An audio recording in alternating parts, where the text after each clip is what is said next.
بسم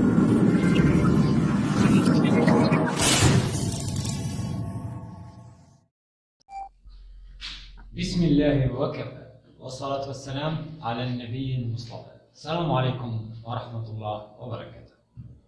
جدد بنا اللقاء في حلقة جديدة، حلقة من سلسلة المربي المبتدئ.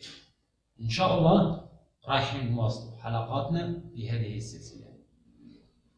ديروا لمحة على الحلقات الماضية. الحلقات الماضية شفنا الخطوات الأولى اللي راح يتبعها المربي باه ينشئ مزرعة جديدة لتربية الأرانب.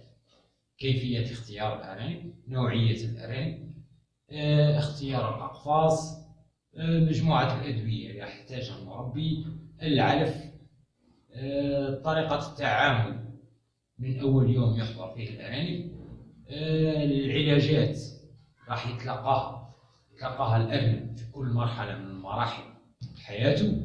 شفنا مع بعضنا يوم الميلاد، التعامل مع الأم في يوم الميلاد. شفنا المرحلة الثانية اللي هي مرحلة الرضاعة الحبيسة، وشفنا تدخلات المربي فيها. الحصة الماضية كنا تحدثنا على مرحلة التأسيس اللي هي مرحلة نمو الصغار، ابتداء من العمر 12 أو 15 إلى غاية اليوم 35. اليوم إن شاء الله راح نروحوا لليوم 35 اللي هو معروف باسم يوم الفطام.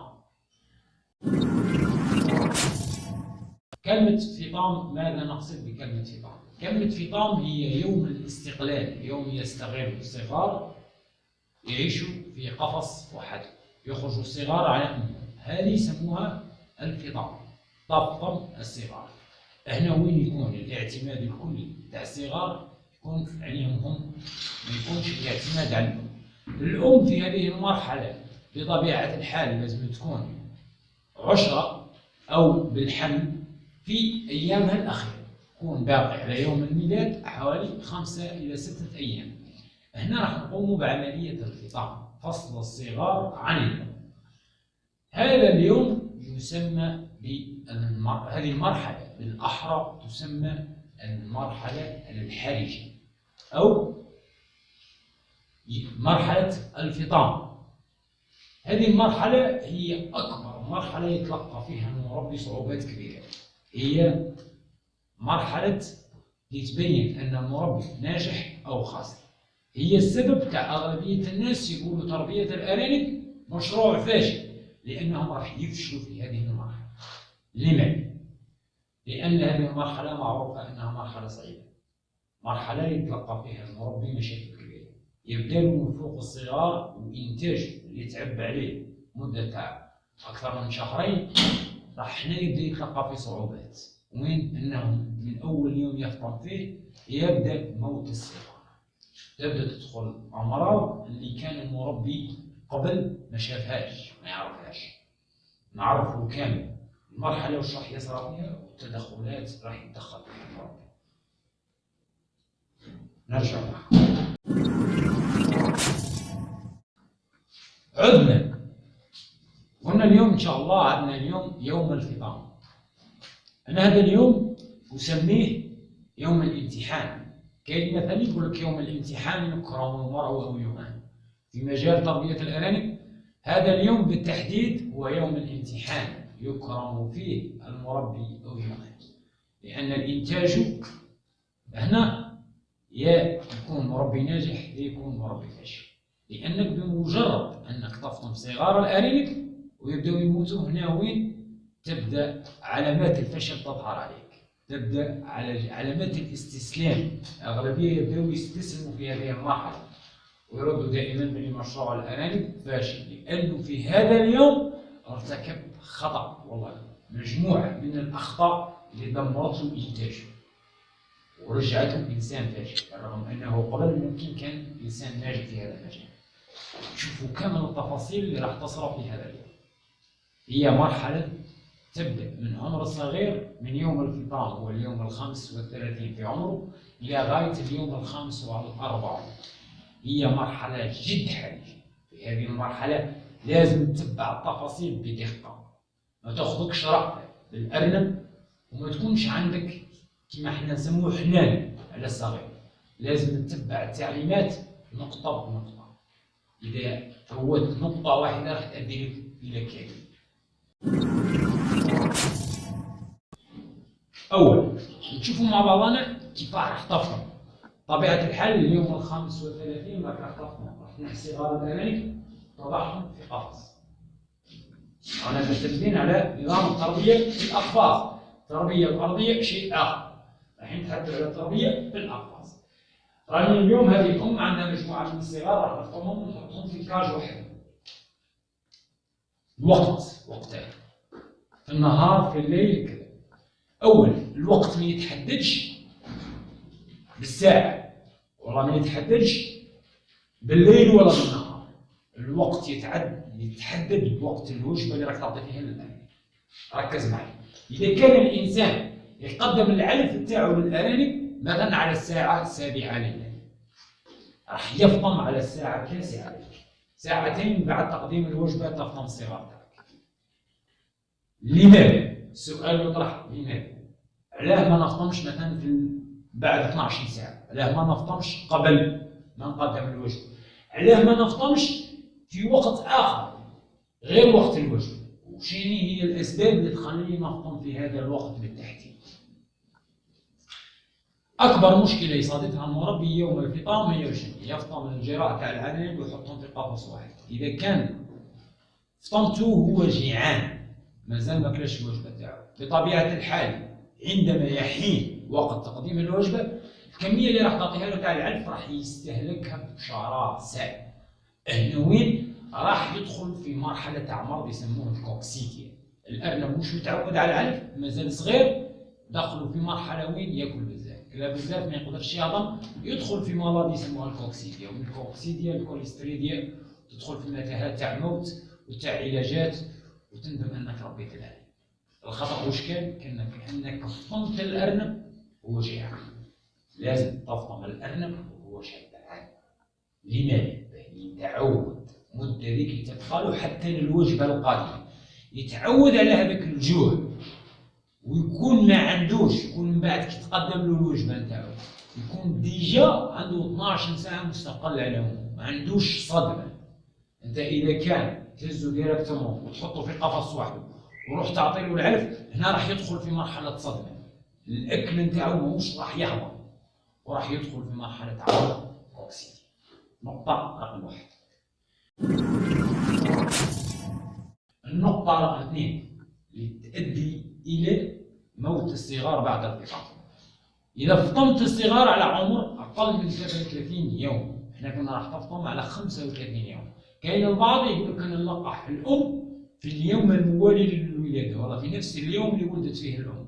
بطبيعة الحال راح تقعد 30 يوم وتولد. الصغار تاعها لازم تفطمهم قبل 30. هنا وين؟ فطمت الجرو صغير عمر، صغير ميزان، صغير في اكتمال النمو تاع الجهاز الهضمي. صحيح العبارة. انت هنا الأرنب عمره 26 ولا 27 ولا حتى 28 يوم، تنحوا على الماء وتحطوا وحده، هو مازال ما اكتملش النمو نتاعو. علميا مازال ما اكتملش، فهموها بهذه الطريقة. علميا مازال ما اكتملش النمو تاع الجهاز الهضمي نتاعو، مازال ما يعرفش يهضم الغذاء، يهضم بكميات قليلة. وكان في هذيك المدة يساعد في نفسه بالمضاد الحيوي الطبيعي اللي هو اللبن الأم، يخليه يهضم ويخلي له الجهاز الهضمي ينمو. انت هنا وين راح تدخله في مرحلة تاع صدمة، هو مازال ما عندوش لبن الأم اللي يهضم به، ممكن الماء ما يعرفش يشرب الكميات اللي يحتاجها، فراح تحطه في وحده راح ياكل بشراسة، من بعد الأكل راح يضيق عليه المعدة تاعو ما يقدرش يهضم، وهنا يبقى تعود انسدادات ويدخل في امراض كبيره تنشط له البكتيريا في الامعاء نتاعو، ومازال صغير ما تقدرش تديرو حتى فاكسان، ما تقدرش حتى تعالجه. وين راح تضيع؟ احنا وين لازم النقطه اللي هضرنا عليها درك، لازمك تفطم من 35 يوم فما فوق. النقطه اللي بعد، اذا كان فطمت جراء الارانب في وزن صغير، كاين اغلبيه يعني منها المربيين يقول لك راكم تفطموا في الارنب على وزن مش عارف 800 وكيلو كيلو 200. انا مستحيل، انا عندي جرة تاع الارانب راني نفطم فيهم على وزن تاع 300 غرام و 400 غرام. يا صديقي كي تفطم الارنب على وزن تاع 300 غرام ولا 400 غرام، بطبيعه الحال هنا راه تحويله ضعيف. راه المرحله اللي كان يحول فيها مليح في الميزان راك ضيعتها، اللي هي مرحله التاسيس، ما اسستوش. وصل لك وين لاش تاع 35 ولا 38 يوم ضعيف في الميزان، ميزانه 300 ولا 400 غرام. كيفاه انت مستقبلا تقاتلوا مانيش عارف انا باهي لحق 60 جور، تقاتلوا 20 جور ولا 25 جور، كيفاه في هذيك المده الصغيره راح توصل به 2 كيلو؟ مستحيل. انا وين ما كانش شكون تجيب له باكسه يطلع الميزان ماهوش راح يطلع. فرقوا هنا وين الخطا؟ انك فطمت الارنب ميزانه صغير، هنا راح يكون الخلل.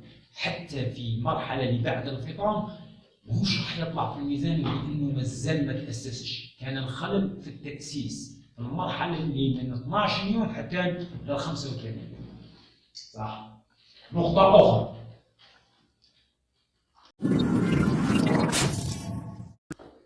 اذا كان المربي فطم الارانب تاعو من صغار وحط كل ارنب وحده، هو خطا اغلبيه المربين. نلاحظ انا خصوصا المبتدئين، ارنب جابت 6 ولا 7 جيرات يحط كل ارنب في قفص واحد ويقول كان يفطم. هنا راك ارتكبت خطا. الحميميه تاع الجيران مع بعضهم نحيتها. احنا فطمناها على امه، عندنا مشكله كيف راح يستغنى على امه، على حنان الام، وكان متعود انه ياكل مع امه ويشرب معه. هنا لقينا فيها مشكله، كيفاه انت تزيد مع خاوته وتزيد تفصل؟ معناتها كانت صدمه ولا صدمتين. يستقل من اول يوم وحده، هذا خطا كبير. لازم يكون الاستقلال نتاعو يكون استغلال الصغار بدفوعات. عندي ام جابت 7 أو 8، معليش ما نفطمهمش كامل، راح نفطم بمراحل. عندي جابت 8 مثلا، نفطم عدد، نفطم مثلا 4 ولا 5 نحطهم في قفص، ومن بعد نفطم 4 ولا 5 اخرين نحطهم في قفص وحدهم. بصح ماهيش نفطم واحد ونحطه في قفص وحده، وهذا الخطا. كان وين يقول لك هذا عجبني او كبير كروند تاي كذا هو اكبر من خاوته، راح نشدوا ليا كسلاله نهزوا ديريكتومون ونحطوا وحده في قفص وحده. هنا راني ضيعت في راس السلاله تاعي، لانك وين قطعت له صله الحميميه اللي بينه وبين اخواته، بينه وبين الام، ثم استقل روحه، راح يدخل في مرحله صدمه. معناتها احنا واش نديروا؟ لازم دائما الفطام يكون مجموعات، كل ام عندها فطام واحد، تراها يخرجوا في مجموعات 3 4 على حسب القفاص اللي عندك تاع لونغريسمو. انا عندي قفص تاع لونغريسمو يهز 6، نفطم 6 مع بعض. قاتل مثلا الام تقاولها 4 نفطم 4 مع بعض، ما نحطوش ارنب واحد. فاهمين؟ خطأ اللي بعد كوارث، كاين كوارث تصرى في حالة الفطام المبعثر، نسميه هنا المبعثر. كاين واحد قاعد مجموعة من الأرانب راح يفطم الأم هذه وهذه وهذه، مجموعة أمهات راح يفطم الجيران تاعهم. الخطأ اللي يديره المربي أنه يروح يهز مع هذه الأم مثلا 3 وهذه 3 وهذه 2 وهذه يحطهم في قفص، هذه نحيها واحد وهذه واحد وهذه واحد وهذه قفص. ما همش إخوة يا صديقي، اوتوماتيكمون كي راح ديرهم في قفص وحدهم راح تنشأ العداوة بيناتهم. ماهوش خوه ما يعرفوش، اوتوماتيكمون ماهوش متربي معاه، راح تنشأ بيناتهم العداوة وبعد تبقى الصراع على الأكل. احنا وين راح تصرى لك حوادث في القفص نتاعك، يعود الأرانب ياكلوا في بعضهم، واحد يعضو منتو، واحد يعضو كراعو، أرنب تلقاه منسوف، كاين واحد ياكل وواحد ما ياكلش، يحضروا في لاكاج. هنا وين الخطأ تاعك؟ المرة الأولى تاع الأم هذه تصوم مع بعضهم، هذه مع بعضهم وهذه بعضهم، نفطم في يوم واحد، ويكون الأم جراحة واحد. ودائما لازم يعود عليه التسجيل، تسجل هذه الأم جراحة في القفص رقم 7، هذه الأم جراحة في القفص رقم 8 و9. أولا يكون ليا كريجيستر أنني محافظ على معلوماتي، محافظ على القطيع نتاعي، حاضر ما يعودش عندي خلل. الحالة الثانية يكون الفطام نتاعي في مجموعات قدوة، أنا راح نربي 4 أمهات ولا 5 أمهات وراح نشدهم كسلالة، يعودوا لي من أم واحدة نحطهم في قفص واحد، يوصلوا لي حتى الراجل تاع 5 شهور بدون عراك، بدون مشاكل، بدون كذا، متآنسين، ما نتعبش وما نخسرش أنني كل واحد ندير له قفص. صح كي نبدا نجيب أم هذه نجيب لها واحد وهذيك واحد وهذيك واحد نخلطهم، راح يصير عليه عراك غدوه نولي انا عندي 50 ولازم ندير كل واحده في قفص، معناتها لازمني 50 قفص. لان المشروع تاع 5 شهور لازمني 50 قفص باش نخرج 50 ارنب. هذا خطا كبير والمربي هو اللي خاسر. معناتها ماذا بيا كيف نخدم. تاع الام هذه يقول مع بعض، تاع الام هذه مع بعض على حسب بطبيعه الحال امكانيه المكان هذا شحال راح يحجز لي منها. اللي راح نحكي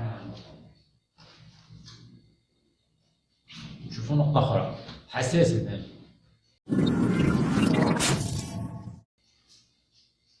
اليوم مثلا راح نفطر، قدمت الوجبة للأم مع الأرانب.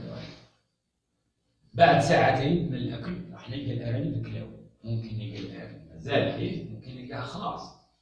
فهمت، هزيت الأرانب وحطيتهم في القفص. أو مثلا 3 أرانب ولا 4 أرانب وحطيتهم في القفص واحد. شنو تدخل المربي ما يضيعش هذوك الجيران. راح نبقى مدة 24 ساعة يبدا عارف الأرانب الجدد اللي هم الصغار. في هذه ال 24 ساعة شنو التدخل؟ شنو كيف راح نتعامل مع الأرنب؟ كيف راح نعطيه علف؟ الكمية شحال نعطيه؟ في الماء اللي راح نشربه واش راح ننزله؟ هنا نبداو مرحلة مرحلة، قلنا هذه المرحلة فيها مرحلة الفطام ولا مرحلة الصدمة فيها مدة 10 أيام، انطلاقا من يوم 35 إلى 45. أنا كانت الأم هذه نعطيها بكمية مثلا عندها 6 جرام ولا 7، نعطيها بكمية مثلا تاع 400 جرام ولا 500 جرام، 200 ليها 300 ولا 200 ولا مانيش عارف للجهة. دوكا راني فطمت. الأم بطبيعة الحال راه في الأيام الأخيرة تاع الحمل راح قل استهلاكها للعلف، معناتها هي راح نرجع لها 200 ولا أقل من 200 على حسب استهلاكها هي للعلف. الكمية الأخرى اللي بقات مانيش راح نعطيها، هي اللي بقات راح نعطيها للجهة. هنا وين راح نتدخل بالحساب، نحسب. كيف راح نحسب؟ أولاً اليوم الأول ولا الوجبة الأولى للصغار بعد 24 ساعة من الفطام راح تكون كمية قليلة.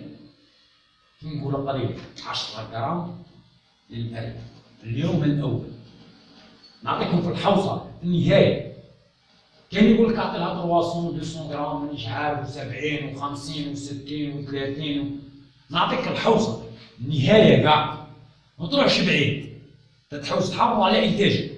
انا ممكن بحكم التعود ممكن نعطي له مثلا 30 جرام بار جور، نعطي له النهار الاول نعطي له 30 لانني متعود وعارف واش راح يزرع ونعرف نتدخل كي نعرف كاين خلل. انت ما تعرفش كمبتدئ ما تعرفش تبع قلت لك برومي جور اعطي له 10 جرام 10 جرام ما تخافش على الارنب وما تحنش عليه وما تعطي له حتى وجبه اخرى مهما كنت تقدم في وجبات اضافيه خبز نخاله حشيش شاوش ما على باليش تعطي له والو حلبه رب ما تعطي له والو عنده الرطب فقط العلف فقط مقدار راح تقدموا له 10 جرام من كل ارنب. عندي قفص داير فيه 6 في طعم اليوم الاول راح نعطيهم 60 جرام فقط مانيش راح نزيد على 60 جرام صح. الماء في هذا اليوم واش راح ندير؟ الماء بطبيعه الحال كما متفاهمين الارنب لازم الماء ما يتخلاش عليه مده 24 ساعه على 24 ساعه. مع اول ما نفطم اللحظه الاولى اللي نفطم فيها راح ننزل الخل طعام في الماء وراح يبقى لمده 3 ايام كل يوم نغير بعد 24 ساعه. ركزوا المعلومه كي تديها كامل. ما يسالنيش واحد من بعد يقول لي معليش نخلي الماء ونخليه 3 جور اللي يقولوا انتوما. لا ركز معي قلت لك الماء نزل فيه خل الطعام مده 3 ايام في كل يوم كل 24 ساعه راح تغير الماء هذا. هنا بمعدل راح تستعمل خل الطعام بمعدل 5 ملي ولا 5 سنتيم سيرين. مش عارف هذه سيرين مثلا تاع سان هذه سيرين في 1 لتر وتعطيها للارانب تاعك على حسب الكميه اللي يشربوها. إذا كان عدد كبير راح يحتاج لتر وإذا كان صغير راه ممكن يحتاج نصف لتر فقط.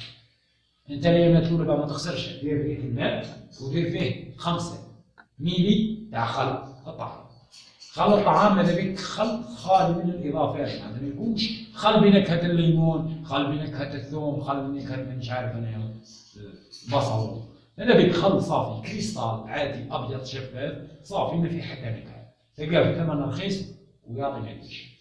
راح نستعمله في اليوم الأول وبعد 24 ساعه نفرق هذاك الماء، نيتواي البيدون تاعي ولا الاله الماشين ولا الاناء اللي راني داير فيه الماء، ونعاود ندير 1 لتر واحد اخر، ندير 5 مليلتر تاع خلط طعام في اليوم الثاني ثم في اليوم الثالث. هذا العلف تفهمنا، النهار الاول راح تعطيله 10 غرام، اليوم الثاني راح تعطيله 20 غرام، هنا راح تكون زياده 10 غرام، والتروازيام جور راح توصل ل 30 غرام. معناتها ابتداء من يوم ال 35 الى يوم ال 45 شحال نعود وصلنا في الميزان بما رانا نقيس؟ وصلنا ل 100 غرام ولا ما وصلناش؟ انا في 100 غرام 100 غرام لكل الارنب، بحيث اننا حافظنا على الارنب، عندنا تدريج جيد في الغذاء. الارنب مش راح يتاثر، مش راح يحس بكميه العلف اللي راح تزيد، وكل يوم راح يتطور في الطاقه نتاعو تاع الهضم. معناتها انا مش راح نتلقى معاه حتى مشكله.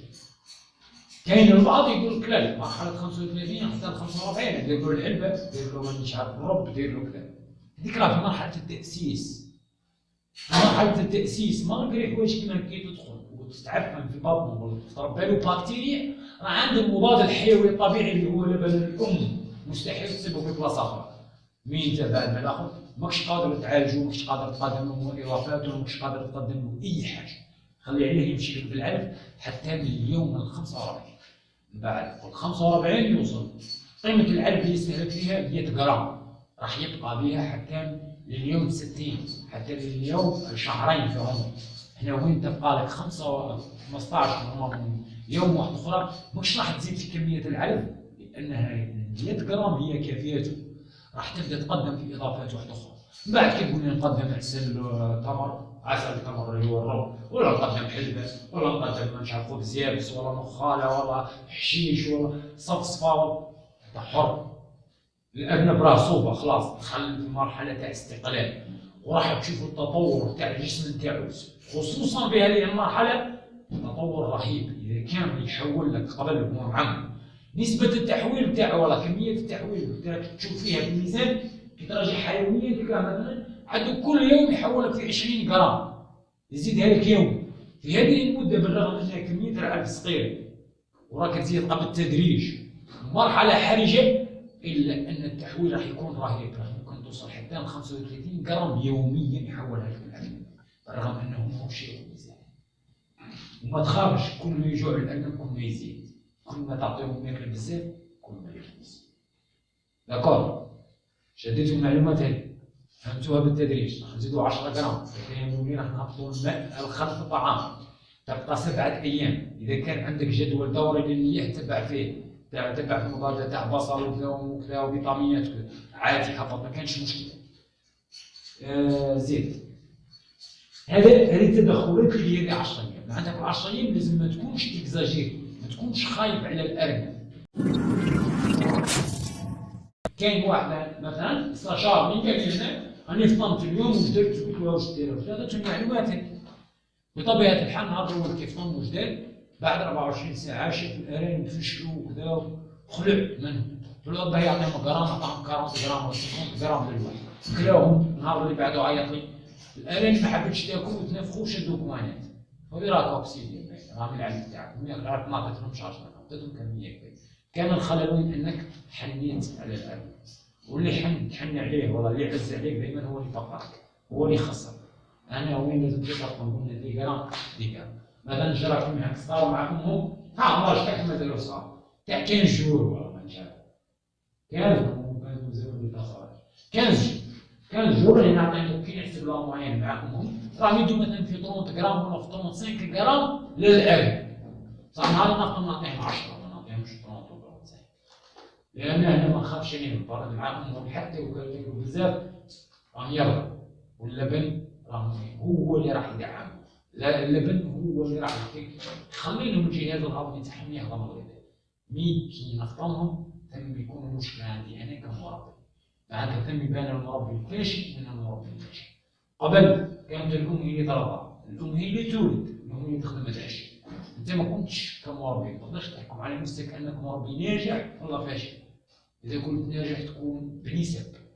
مي في مرحله الفطام هنا وين يستقل الارنب بنفسه، هنا تقدر تحكم على نفسك انك مربي ناجح ولا فاشل. الحكم التالي، أعطيكم الحكم لكل شخص يحكم على نفسه بنفسه، ما يستناش الأشخاص تحكم عليه. إذا كان أنت وصلت أنا نسبة النجاح تاع المربيين شخصيا لاحظها في بعض التعاملات. إذا كان عندك أرنب ولد راك مربي ناجح بنسبة 10%. إذا الأرنب رضعت مرحلة الرضاعة من اليوم الأول إلى اليوم ال15 وما فقدتش حتى أرنب، هنا راه نسبة النجاح والله تاعك راه 50%. من بعد بقات 50% هي من يوم الفطام إلى اليوم ال45. إذا هنايا فطمت الأرانب وما ضيعت حتى أرنب في اليوم الخامس وال40 يقول لك راك بيان. هنا وين نقدر أنا نستعرف بك بلي راك مربي ناجح، لأنك وين إنتاجك ما ضيعتوش ووصلت وين إنك تنتج. قبل كاع المرحلة ما تحكيليش تقول لي أنا الأرنب جابت 7 ولا 8 ولحقت لاش تاع كملت الرضاعة الحبيسة وبقاو كيما راهم ما ماكل حتى واحد راه ناجح. يعني ناجح بصح نسبة 10% فقط، لأن أنت ما كنتش تخدم كتكون هي ترضى. نجاحك هو يجوز المرحلة هذه، المرحلة الحرجة، مرحلة الشوق، مرحلة الصدمة، مرحلة الفطام. إذا فوت هذه المرحلة راح مربي ناجح. وتأكد إذا نجحت في هذه المرحلة راح تنجح في مشروع تربية الأرانب، لأن فايدتك أنت وين؟ فايدتك هذوك الصغار كي يخرجوا يكبروا هذوك الأرانب.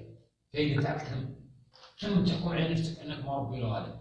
في المرحلة الأولى مرحلة التأسيس نقول لك مربي حالك شاطر. في المرحلة هذه نقول لك يا نجح يا فشل. إذا كان المربي يفطم صغار الأنانب على ميزان تحت 500 جرام مربي فاشل، لأنك حتى لو راح تجتهد في هذه المرحلة ماكش راح تلقى نتيجة. راه وين عندك الخطأ في مرحلة التأسيس. إذا كنت ضد مرحلة التأسيس راه نسبة النجاح تاعك 50%، ووصلت للجيران كامل فطمتهم لي من 500 والفوق. هنا راك في مرحلة التأسيس بيان، هنا راك ناجح 50%. صح نهار اللي تفطم حتى بال 45 إذا فطمت ووصلت للجيران تاعك في هذه المرحلة الحق لك الميزان تاعهم كيلو 200 كيلو 300، أعرف بلي راك في الجيران هذوم في شهرين راح يديباسو لك 6 كيلو. هنا وين تكون مربي ناجح. في الختام لا يسعنا إلا أن نقول بالتوفيق، ربي يوفقكم، ربي يعاونكم، وأي استفسار ولا أي حاجة نحن في الخدمة، وربي يعاونكم. وأسئلتكم في الحلقة ماذا بكم، ما يجينيش واحد أنا مش عارف نحكي على الفطام نحكي كذا ويطرح لي سؤال تاعكم مولد، روح للفيديو تاع الأم تاع الولاد تاع الأم وطرح لي السؤال ده، بصح تطرح لي في هذا نبدا نحوس على الفيديو شوية. بالتوفيق ربي يعاونكم، السلام عليكم ورحمة الله وبركاته.